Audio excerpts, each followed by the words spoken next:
Assembly నియోజకవర్గాలు అయితే ఇస్తున్నట్టు తెలుస్తుంది.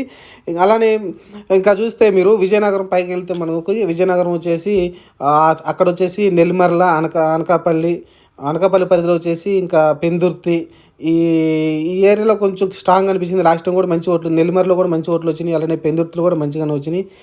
అలానే యలమంచిలి కూడా బాగానే వచ్చినాయి. ఇంకా తర్వాత కాకినాడ పార్లమెంట్కి వస్తే కాకినాడ గట్టిగా టఫ్ అయితే ఉంది. కాకినాడ రూరల్ కావచ్చు, మంచి ఫైట్ అయితే అక్కడ నడుస్తుంది. టీడీపీ వాళ్ళకి కానీ జనసేన వాళ్ళకి కానీ మంచి నడుస్తుంది. అలానే పిఠాపురంలో కూడా కొంచెం గొడవలు అయితే జరుగుతూ ఉన్నాయి. పిఠాపురం అసెంబ్లీ నియోజకవర్గం సంబంధించి అది కూడా జనసేన కొంచెం గట్టిగానే ఓట్ షేరింగ్ ఉన్న ఏరియా.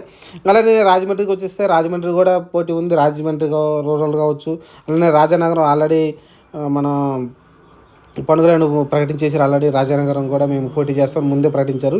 అలానే అమలాపురం కూడా అక్కడ మంచి స్ట్రాంగ్గానే కనిపిస్తుంది.